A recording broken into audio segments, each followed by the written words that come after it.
Welcome to the Human Conversation podcast with Jules White, the real dragon slayer, author and entrepreneur sales coach. Tune in weekly for human conversation about business and sales. Enjoy business expert interviews, educational episodes, and virtual cuppers with entrepreneur business owners. So grab yourself a cuppa and enjoy. Here is your host, Jules White. So welcome everybody to the Human Conversation. And I have a wonderful guest this week who is somebody I used to work with. Now, this is probably a first that I've got someone on that I used to work with.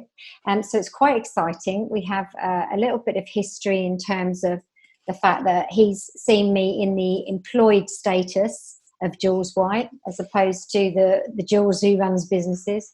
But let me introduce you to a fabulous guy called Loz Jones. Loz is the founder of Creative Sound and Vision. Loz, welcome to my podcast. Thank you very much. It's a pleasure. I'm enjoying this already. We haven't even started yet. We haven't even started, and it's so lovely because I think we met for a coffee literally a few weeks back when we were allowed to, because anyone who's listening to this, who might be listening in a couple of years' time, Loz, who knows? We're in the middle of the coronavirus pandemic. So we're all kind of housebound and isolated. So what better thing to do than do a podcast? But Loz and I met, we had a coffee. We said we probably hadn't seen each other for 3 years, I think, Loz? It's about 3 years, yep.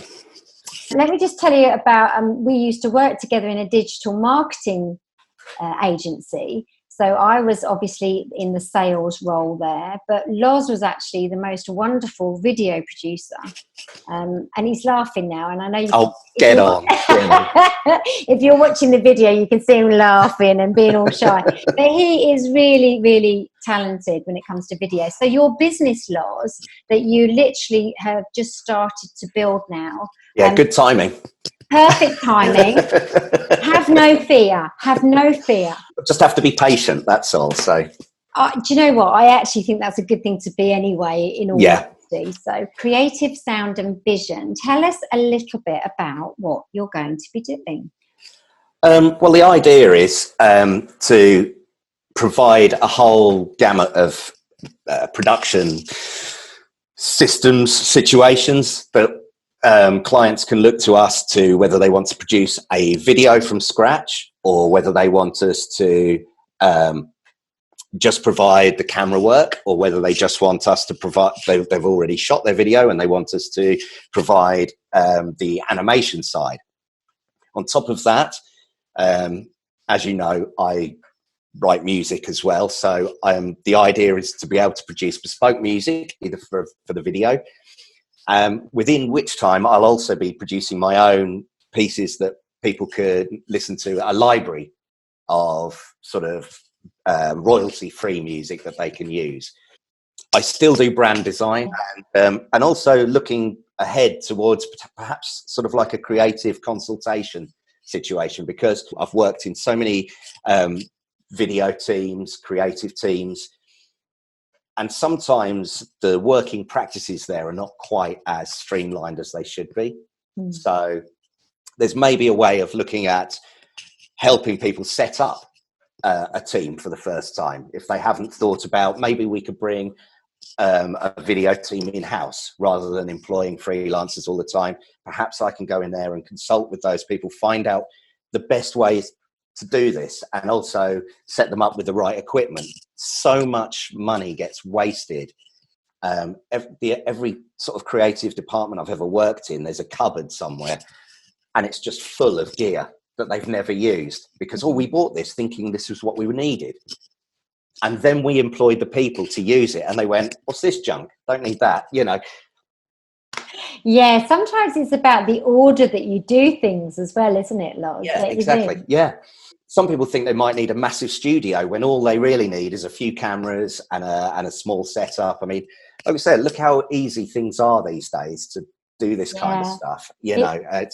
It's incredible because I often get asked, I mean, I've made now, this is our 51st episode of my podcast. Okay. It's amazing, isn't it? Yeah. And I find it very exciting that I've done that many. And when they ask me, they say, oh, how do you do it though? It must be really complicated. And I say Zoom, Apple earphones, iMovie, and SoundCloud.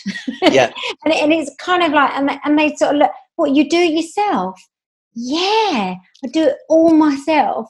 And yes, of course, it takes me a bit of time to do it. But the whole point, Loz, is you don't have to spend a fortune on these things. You really, really don't. No, I mean, the world has completely changed. You go on YouTube and people are blogging regularly just using their phone.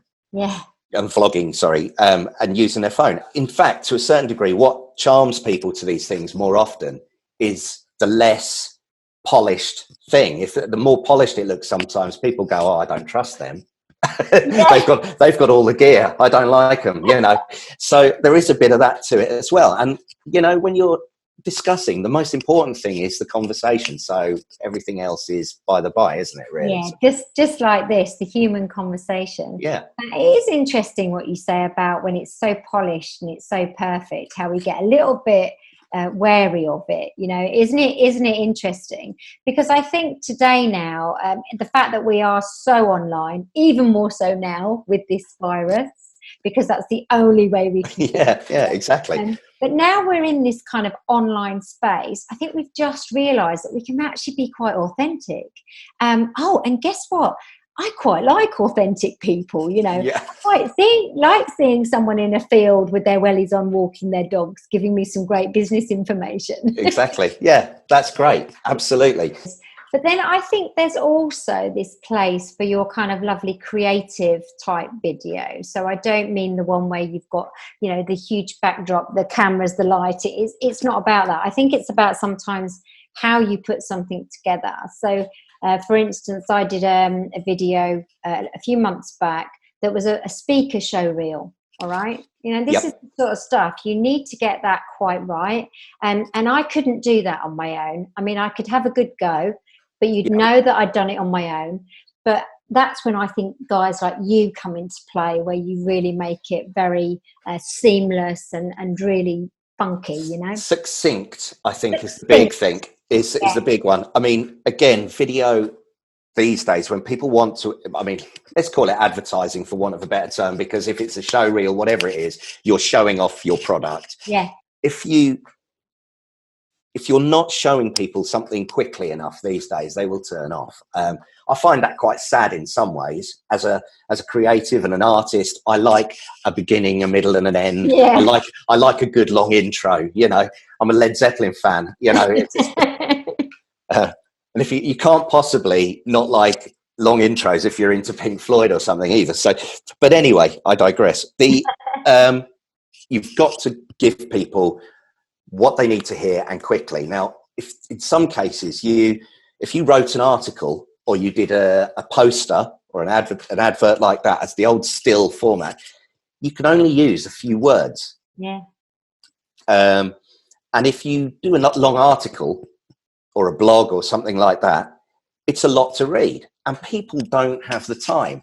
And the beauty of a video is you can pretty much fit in a blog's worth of text being voice-overed over the top of the key information, which you then put up in that space of time.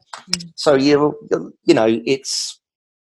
can fit in so much more in a minute and get so much more across in that space of time. So no, polished videos are not dead. I'm not trying to do myself out of any business. No.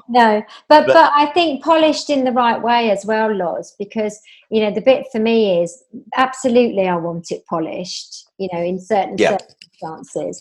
But then I also want people to recognise it's Jules White. And I think that's where you're clever, in that you'll keep that personal brand in it. So it feels like it's the right voice. That doesn't have to go just because you make it succinct. Absolutely. Yeah.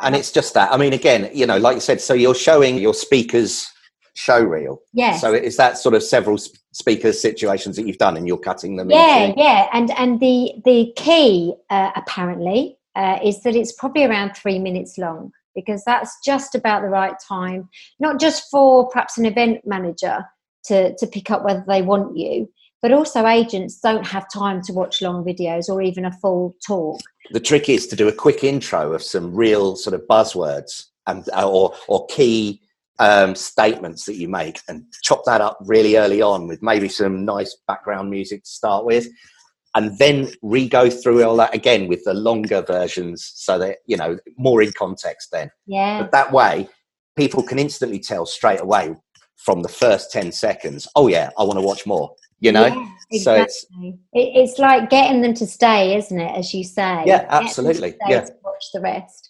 And it's like, actually, that happens in written format too. You know, when you get something like an e-flyer, you know, or email marketing, if it's really clever, you can keep somebody to actually read the whole of that email. Yeah, yeah. It's got to be really, really smart, I think. Absolutely, yeah. I mean, I'm not a writer in that sense of writing long scripts and things like that. Yeah, I'm a great writer when it comes to lyrics or poems and things like that. I don't want to, you know, brag, but yeah, but I am.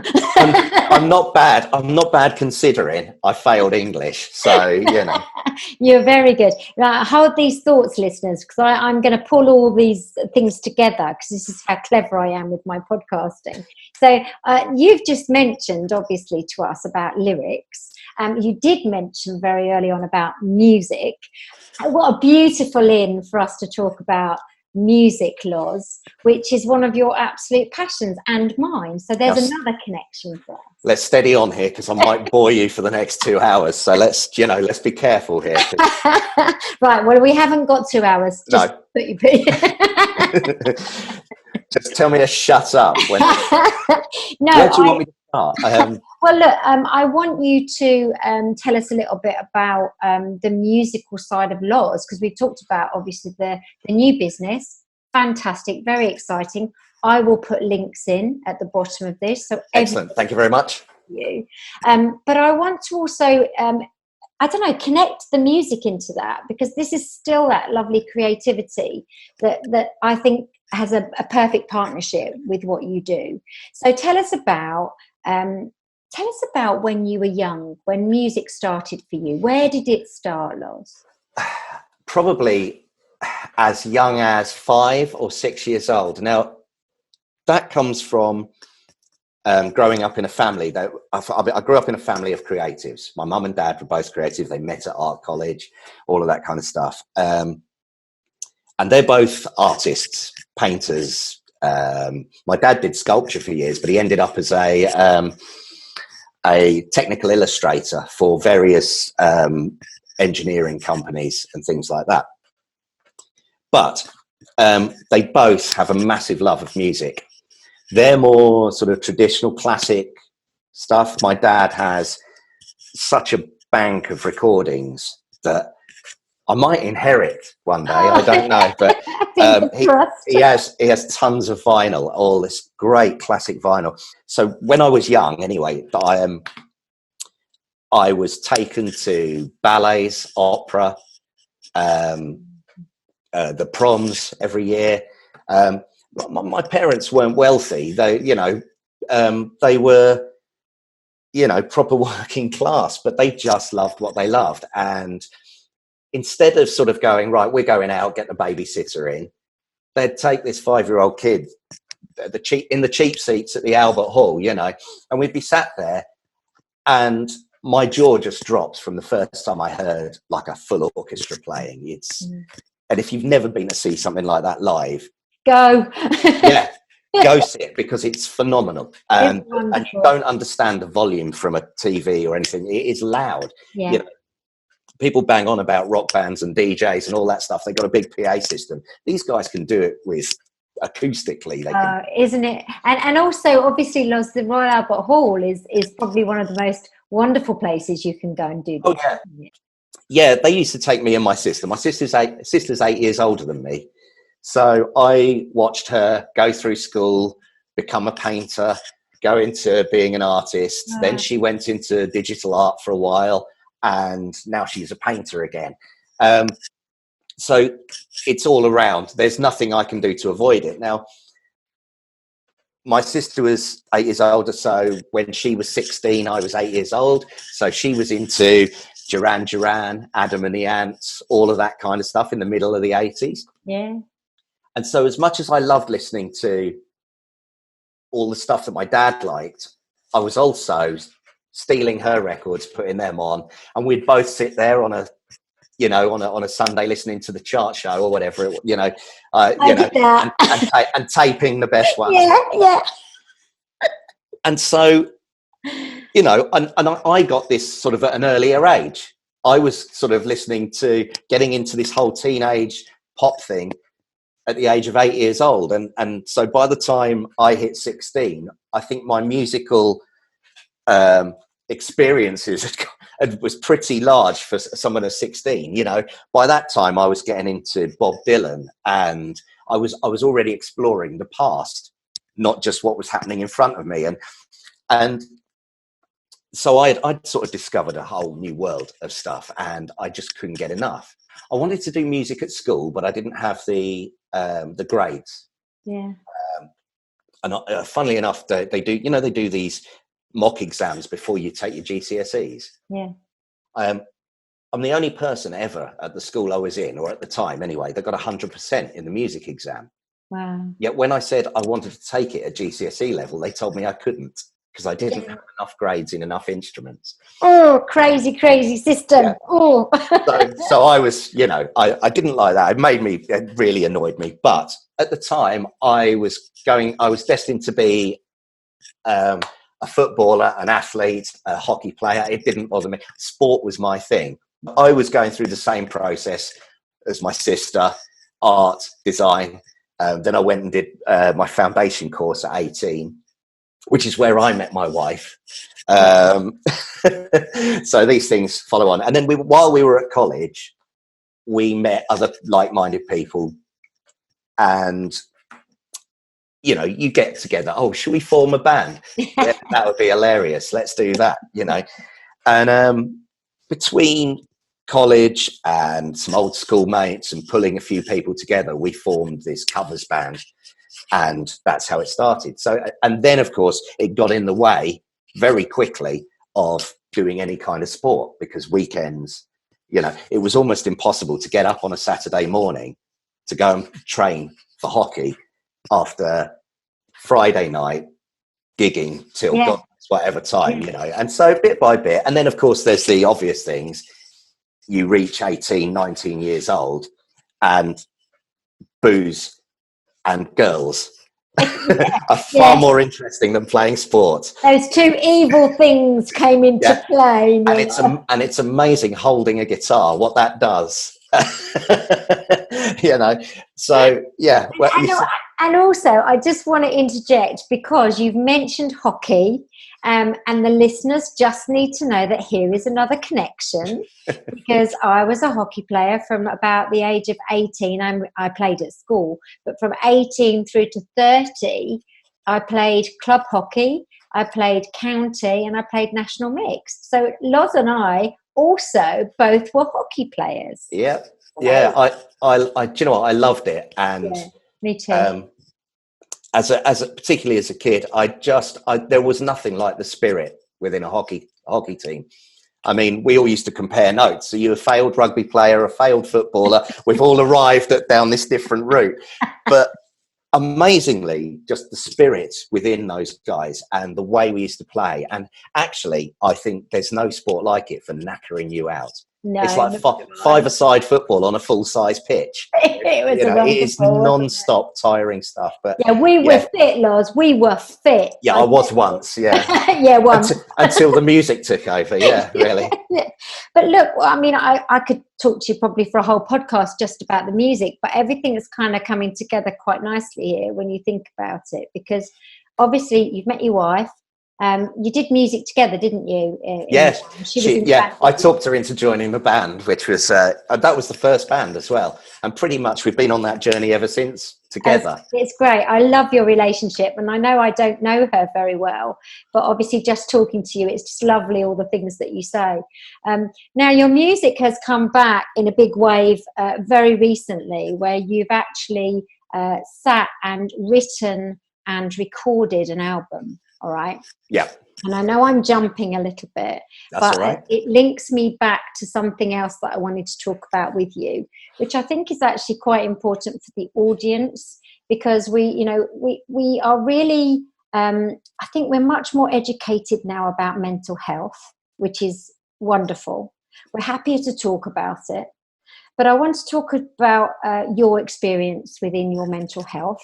And I want to really, I want you to tell us your story, Loz, just No problem. how you can, really. Well, it ties in really well what you're saying, because it's actually something I've had all my life, but not really realised it until, I mean, I'm 46 now, and I was 43-ish when it started to come to a head. And I started suffering with really bad depression at about 43 years old. I was in a job and everything was going well. I was totally happy. And I loved the people I was working with. There was nothing, that problematic with the job. And it just started to wind down to the point where I was feeling not good enough to do my job. I was putting myself under more and more pressure as well. And I was just finding it. What I was doing was I was slipping into a massive, deep depression. There were so many things, so many little catalysts. People would say something off the cuff and I would hold on to it. I'd slipped into a deep depression and it was going to take a lot to get me out of it. And what ended up, a couple of long stories short, is I gave up my job. I was given time off. They were brilliant with me and they said I could come back. But as soon as I came back, I came back for one day and I got through about half a day's work and I had a panic attack and went back home. And that's when, I think about a week later, I then handed in my notice and said, look, I can't do this. It's not fair on anybody. I was under a fair bit of pressure at the time. I mean, I was setting up a team and a thing to do, and it just, I was just not helping anybody by being there. So, Loz, can I just say at this point, what did you think it was? At first, I mean, this is the problem. At first, I put it down to being so. I wasn't enjoying my job. And therefore, I was thinking I was in the wrong job. I wasn't doing the right things. Maybe I just needed a complete change in life. And it wasn't just this job. The job I'd had before had happened, the same thing had happened there. And I was slowly getting dragged down into this feeling of just despair. I'm not creating for me. I'm not creating what I want to create. In fact, there were days when I would sit there and not create at all because I just felt completely flat. Yeah.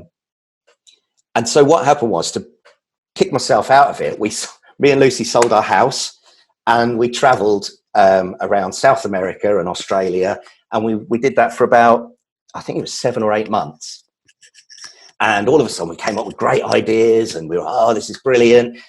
And I felt like I was living again. I mean, the weirdest thing is, I think, with any kind of depression, but particularly bipolar as well, when you're on the downside, you feel like you're in a bubble or like a gloomy fish tank, and you're looking through the glass at life going on, but you're not in it. You're in your tank. You're not taking part. You're just watching all this stuff go on, but you're not there. And all of a sudden, there we were traveling and I was living again. Of course, as soon as we got back, it's like, right, it's time to get a job. We had these great plans of things we wanted to do. But in order to be able to do these, you have to accumulate some cash.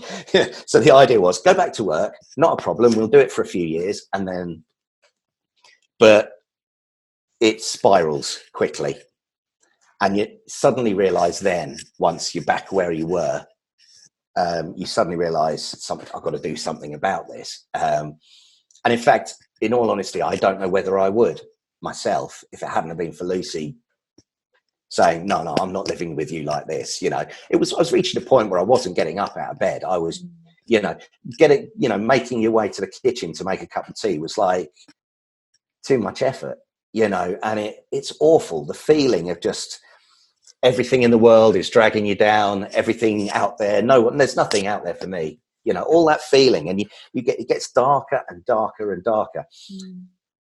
So I went to get some help, basically. I looked around for people I could talk to, therapists, things like that. And it wasn't easy. It's not easy the good ones are booked out. They always are. Yeah. And so in the end, it was go see my GP, see if I could get drugs or whatever. I didn't care by this point. It was just like anything to get me out of this. And what doctors tend to do is diagnose you with depression and give you there's 2 or 3 different drugs, but sertraline is the one that tends to, it works for some people. I'm not going to deny that, but it's one of those that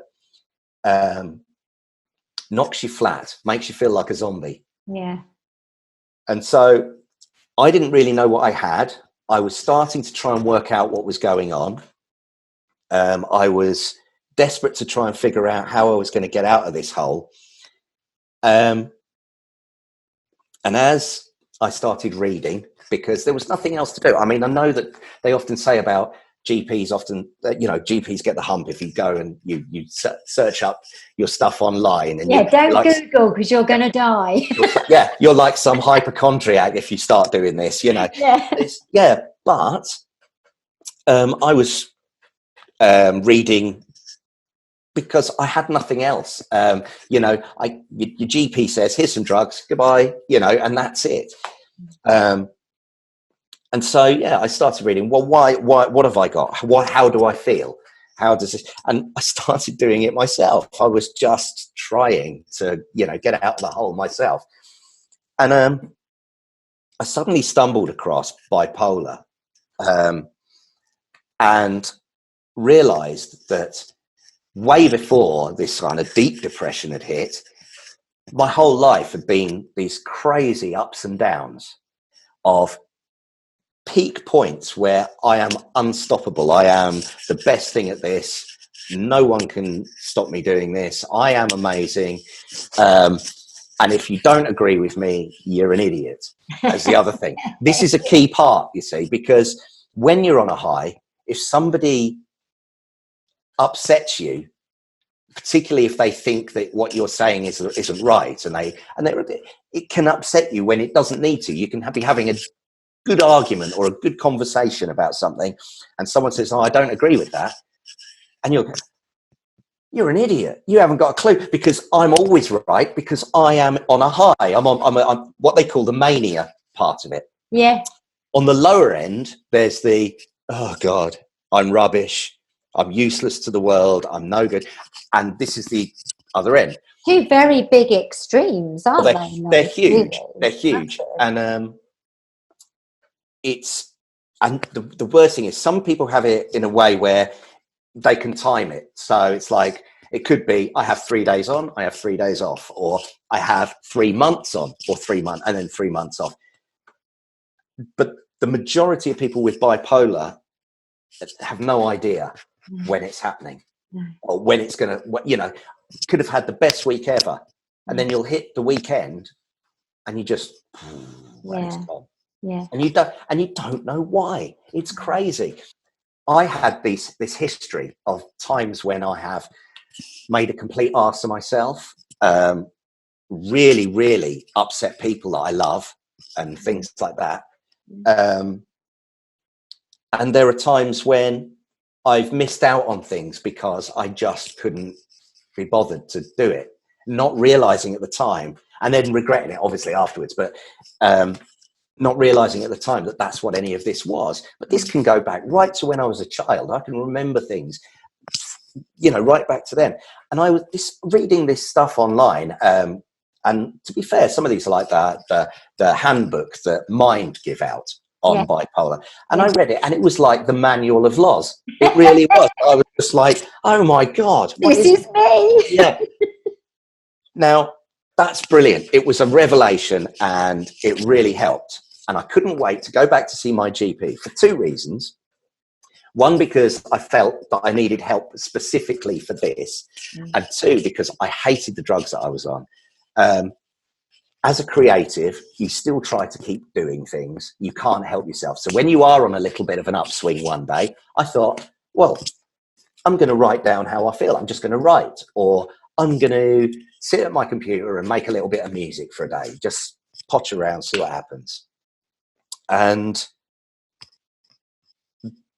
sertraline just sends you into this, no, I think I'll watch the telly, and it really does. And you just feel this kind of, and all your creativity. I mean, I'd sit at the computer, switch it all on, get everything up and running and go, right.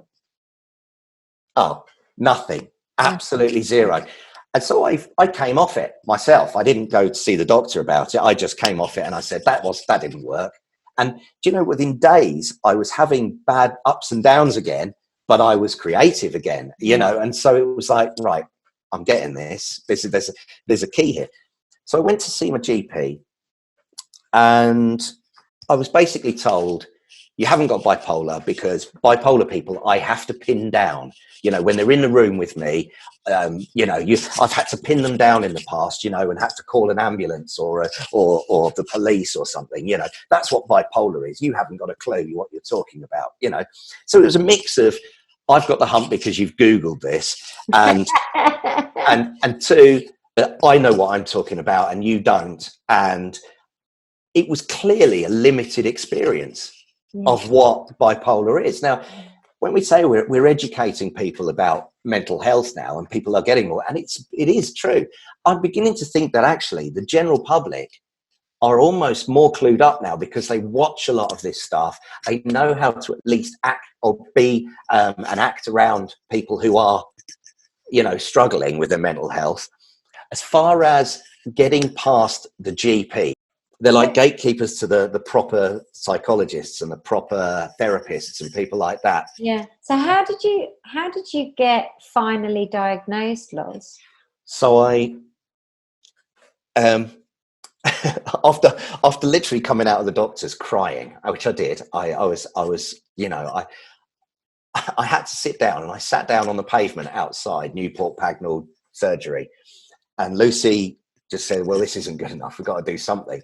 So I got in touch with Mind, because I'd seen their stuff online and things like that. And, and so it was something that I kind of thought, yeah, okay, I've heard of these guys. I know, where's the nearest one? Central Milton Keynes. Went into Milton Keynes.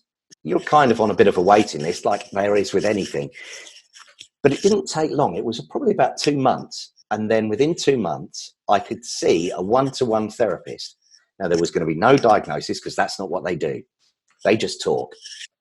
And I sat with this brilliant girl who just sat there and listened and talked, and she remembered stuff. I mean, there is something amazing about therapists where they can remember things that you talked about five sessions ago, or they would remember everything that you said garbled in the last hour, and they would go, so what you're saying is this, this, this, and this. And you'd be like, yeah, and it was amazing. And she goes, you have all the hallmarks of bipolar, but I can't diagnose you. All I can do is, hopefully, I'm going to try and refer you to a friend. And that's what she said. And I didn't know whether that was going to happen or work. So I went and I waited again for a while, and I suddenly got a phone call from Milton Keynes Hospital. And this amazing doctor, Dr. Shah, who basically saved my life, pretty much, I'd say. Just provided me with a clear indication. I mean, he sat there with like 5 or 6 people, and they all assessed what I was saying, where I was doing. And the funniest thing that came from it really was when they said, so what do you do for a living? And it's like, I'm a designer and all that. And right, okay. And then it was like, and what do you do in your spare time? What do you like to do for hobbies and things? Music. I write music. Oh, so you're a creative. Yeah. It's quite common, great. Here we go. So, and it was funny because yes, I had therapy sessions and things like that, but actually in the end, and this isn't right for everybody, it varies for every single individual, but what worked for me was 2 drugs. I still have the ups and downs, but they're not so low that I'm going to jump out of a window or hang myself or something. Yeah. And if I'm up the top, I'm high, I'm happy, I'm really full of confidence. But if someone upsets me, I'm not going to tell them they're an idiot. I will actually take their point of view, and I'm not going to go stomping out the room, and I'm not going to throw things around. So the mania and the depression are now sort of the peaks and troughs are a lot more smoothed out, put it that way. The thing is, Loz, you were on a drug that actually was creating a zombie persona for you. Absolutely. There's your experience of drugs right there. Yeah. Why wouldn't you be against them? Yeah. It completely suppressed you. Whereas what these drugs are clearly doing is they're just taking those extremes out of the scenario, as you say, which is wonderful because that gives you a little bit more of a balanced perspective. Because actually, if I don't have bipolar, I will have days where I'm high and I will have days where I feel a bit rubbish. Yeah, so that's right. You can almost have that similar balance. Then that's really something, isn't it, for you? Makes a big Absolutely. And of course, the big key was, it started on a really low dose and they upped the dosage slowly. And as soon as it started to have an effect on me feeling not particularly creative again, it came back down to where it was before until we found the right level on both cases, that I could then still feel creative and still get on with stuff. So whether I'm down or I'm up now, I can still get on with what I'm doing. I have to plan a little bit more. I have to think. This is part of the therapy side of it, to be able to know when you're feeling, I tell you what, I can do this today. And when you feel like that, it's brilliant. Yeah. So planning my work around that is another key to it. Yeah. One of the things I wanted to ask you, well, I did ask you when we had coffee, but I want to talk about it again on the podcast. When someone says bipolar to me, maybe not now, but when somebody would say bipolar to me, I would feel scared. Yeah. And I think that I can say that to you because you're my friend and you knew that I was going to say it because I said it to you when we had coffee. But I think the listeners, if people are feeling like that, then I think this is a time for education, which is what I hope this podcast is. But what would you say to people who have this kind of fear? Because I guess the fear is based on, I'm not really sure how they're going to behave. Yeah. Is that miseducation or is that valid? Or, what would you say to people who might feel like that, Loz? I think the most obvious thing is to trust the individual. So if they have been through the thing, you're only diagnosed with bipolar if you've gone through this kind of thing. I was incredibly lucky. My journey went over 3 years. Some people take 10 years to get diagnosed. Yeah. And that's got to change. That really has to change. You've got to trust these people that they have got it under control. And again, it's a weird situation, but somebody generally, the most dangerous people with bipolar are the ones that don't know they've got it. Yeah. And I was a danger to myself when I didn't know I had it. And I suppose I'm very late in diagnosis at 46 now. I'm very late in my 40s getting diagnosed for it. When you're young, you really have just crazy drive. And when I never had a minute. I never stopped for a minute until I was probably in my mid 30s. And then I, suddenly realized, bloody hell, I'm knackered for some reason. But that, just constant snowball of life, you pass it and you just think, you put everything down to an excuse. The problem was the bipolar at the time, but you don't know you've got it then. No, and so that's when a person who's bipolar is dangerous. I felt it was really important to talk about this. I think for the listeners, it's important that we are really trying to understand more about mental health and things like bipolar.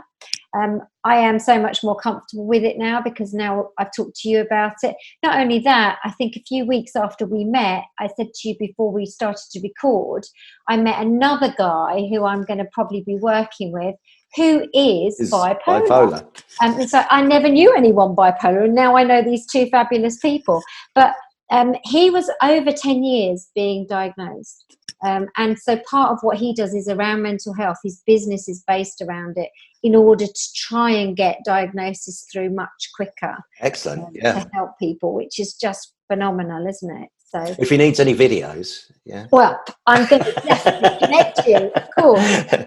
But just to finish, I wanted to kick back into music because, of course, the album that you've just produced and written has actually come from your journey of bipolar, hasn't it? This last 3 years, It's a weird situation because a lot of therapies that you might do encourage you to maybe write down how you feel.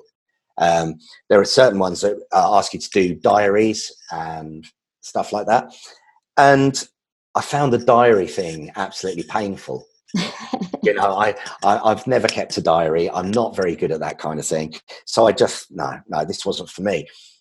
And I was already writing down how I was feeling because as somebody who's been a musician since they were in their teens, you always think of an idea and just note it down, whether you take it anywhere or not. And so all of a sudden I was getting reams of this stuff. And so when I got to Milton Keynes Hospital, they encouraged me that the writing didn't matter how you did it. It didn't have to be a diary. You didn't have to blog about it or anything like that. What I was doing was spot on. And they said it could be the best therapy ever. So that's how it turned out to be. I started doing the words, and then on days when I wasn't feeling quite up to doing that or digging deep inside, on days like that, then it was, let's play with some drums, let's make some music, and bit by bit, it suddenly went, well, this is going well, and before long, I had about 20 songs, which then I started whittling down before I recorded. And then I thought, well, I've gone this far. Why don't I try and record at home? I've got some good gear, but as far as the doing it at home was a new experience. Setting up a microphone, a proper recording mic with, sound isolation, my makeshift sound isolation booth and all that kind of stuff. But bit by bit and a fair bit of work and learning along the way. And there it was, I had this 13-track album, and it really is all about getting through this, getting better. There's songs about actually coming out the other side. There's songs about hoping to come out the other side. And there's songs just about coping with it. And there's also stuff of where I believe what the things in the world that triggered me going really down the slippery slope. So there's a bit about that as well. There's some sort of things like that, because I do believe that we have a mental health epidemic, and I think a lot of that does come from the way we work in this day. The way we live. Yeah, and the way businesses are run, and the thing about feeling guilty about leaving the office on time and all that kind of stuff. All of that leads to this overworking ourselves for very little and not having any time for ourselves. That mindfulness time, which lots of people don't have that. We're all beautifully different, Loz, aren't we? That's right. Yeah. Doing something, no matter how big or how small, and doing it well is far more important than anything else, And, obviously, I created Live It, Love It, Sell It. That was like my whole methodology around sales. And there's a massive part of that for me is about loving what you do. But I think with the whole working at home thing that I think almost all of us are going through right now with our lockdown, I think we're starting to realise that by working, say, 3 or 4 really good productive hours in the day, that actually gets an awful lot done. You know, like you said, working at home, you're more productive. And I think when people start getting into a little bit of a rhythm with this and a routine, they're going to realise actually how productive you can be in 3 to 4 hours. Yeah. And then go and do something else that you love, like your music or your walking or, you know, whatever. That's it, because I'm already here. So when I clock off, as it were, you know, it's already there. The concentration is far greater than it is in an office when people are walking past. And of course, again, when you do a job like I do, where you've got pretty stuff going on the screen all the time, and everyone comes up behind and goes, "Oh, look what you're doing now. Isn't that amazing?" Or whatever. You know, we used to do that to you when I worked in the office with you. You were quite good, to be fair. When you're trying to concentrate on, particularly if you're doing motion graphics and stuff like that, you're trying to get something, and then get all this going on in the background. It's so distracting. But you were the most exciting desk in the office, Loz. You know, you really. I don't mind. I'm not saying I don't like visitors. I do like visitors. Just book in, Just book your slot, Listen, Loz, it's been amazing chatting. I know I could speak to you forever. Likewise, We are going to have coffee again really soon, hopefully, when all this is done.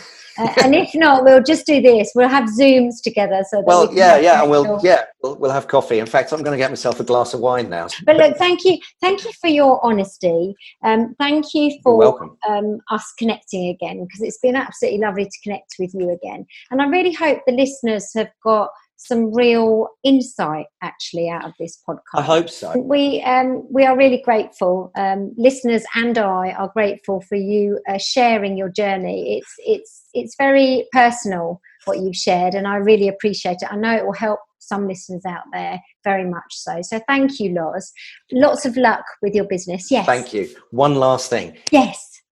50% of everything I earn from this album will go to Mind, the mental health charity. So please, you don't have to buy it on iTunes. If you do, thanks. But you don't have to buy it on iTunes. You can listen to it on Spotify. I get royalties. So anything, 50% of whatever I get from this will go to Mind. That's really wonderful. So please listen to it, or just put it on and turn the volume down if you don't like it. Just, because then it'll just play and give you some royalties.